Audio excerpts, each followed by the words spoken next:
Since I was a child, I have been a firm believer in the existence of God. I rarely talk about this experience to others. This experience of mine was the best gift God ever gave me. I felt like I left my body and entered a realm beyond reality. It was not simply a dream or a hallucination, because I was clearly aware of my existence. When this experience occurred, I felt a special connection with God. I was able to perceive the presence and infinite love of God. 20 years after the near-death experience, I also saw scenes from Judgment Day. I have suffered from asthma since I was very young. When I was 11 years old, my mother left this world because of cancer. The news was a huge shock to me and I felt very sad. Shortly after my mother's death, I felt very helpless and lost. However, during that difficult time, something incredible happened. One night, I was lying in bed. Suddenly, I felt a strange phenomenon. And my body gradually fell into a state of complete paralysis. This experience was very scary and frightening for me. I struggled and tried to move my body. No matter how hard I tried to move, my body felt like it was completely out of control. At the same time, I found myself unable to make any sound. In the process, my breathing began to become difficult and the symptoms of an asthma attack began to appear. It felt like there was an invisible pressure pressing against my chest cavity. I felt like I was in a state where I had no control over my body and my breathing was restricted. My soul was leaving my body. All my pain was gone. A spinning tunnel appeared in front of my eyes. This tunnel seemed very long. When I entered the tunnel, I noticed that there were many tiny balls of light around me. I was curious about these balls of light, which looked like the souls of other people. These spheres of light emitted a soft glow, and they passed quickly around me. As if each one knew exactly where it was going. It was as if there was some special connection between me and these balls of light. This made me no longer feel alone. As I turned my attention forward, a dazzling light flashed in front of my eyes. This light emitted a warm energy. I could vaguely see a huge square building. Many souls passed quickly by me, all moving toward that square building. I understood that that was our destination. I felt a gravitational force that drew me deeply forward. As I entered into the light, a beautiful scene unfolded before me. A meadow full of flowers. Each flower bloomed with brilliant colors and gave off an enchanting fragrance. The building emitted a great light. There was not a single shadow as far as I could see, everything was so bright. It was as if the light could penetrate everything. I was immersed in this beautiful sight, admiring every detail. I knew that I had come to a pure world. The home of our souls. Here, there is no pain or worry, only endless love and peace. I felt my soul was liberated and reborn, merging with this wonderful existence. Curiously, I walked toward the square building. It seemed to be suspended in mid-air and exuded an aura of mystery. As I got closer to it, I was amazed to find that it was studded with many huge gems at its base. These gems were of various colors. Each gemstone was so huge that they shone brightly. The gems were all perfectly blended with each other. It was a spectacular sight I had never seen before. When I looked up, I noticed a high wall above the gems, which seemed to be made of a golden material.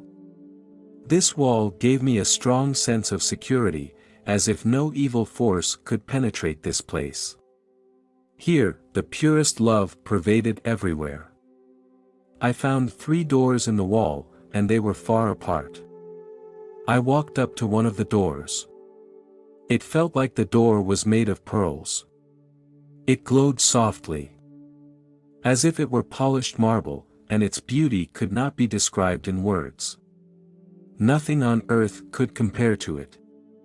I looked down at the floor in front of the door, which looked like it was made of glass. This glass was so thick that I could not see through to its interior.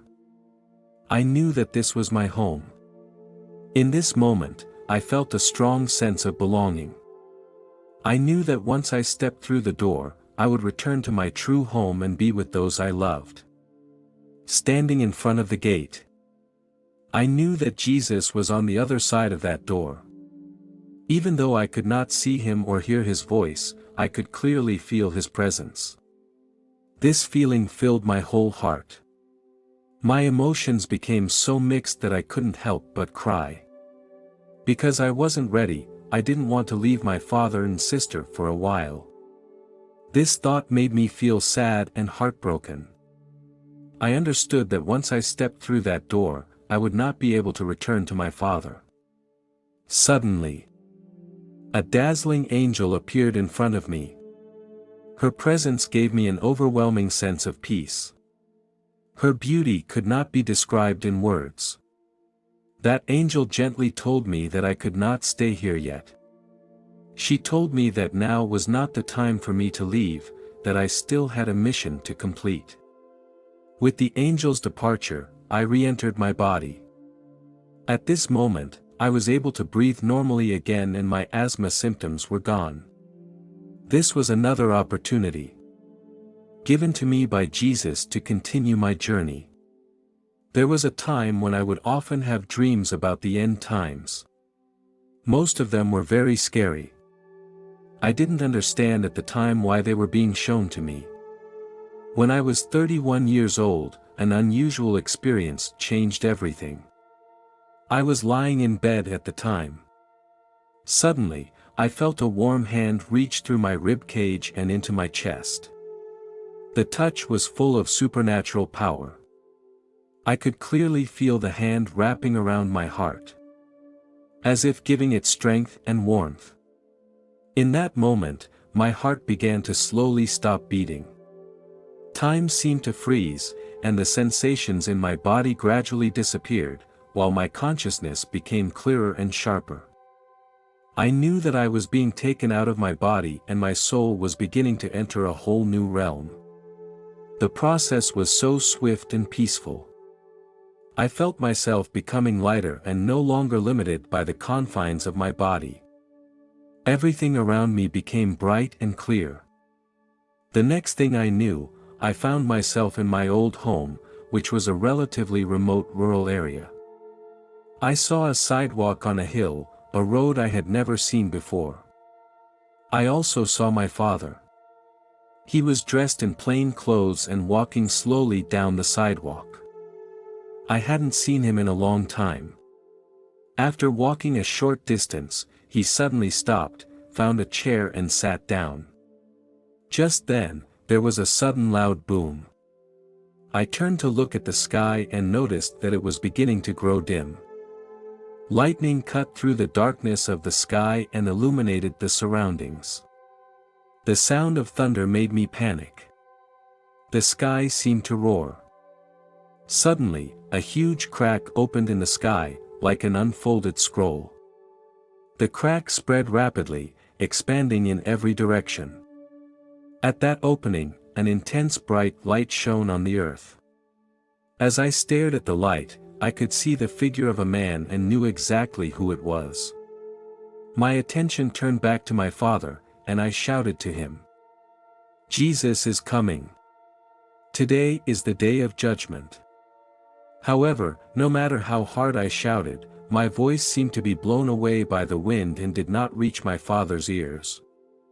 I watched my father sitting in a chair by the roadside, seemingly lost in his own thoughts, oblivious to all that was happening around him. My mood became restless, hoping to make him aware of the coming of Jesus and the approach of the day of judgment. In the midst of the chaotic scene, I saw many people running and hiding in fear, clutching various valuables in their hands.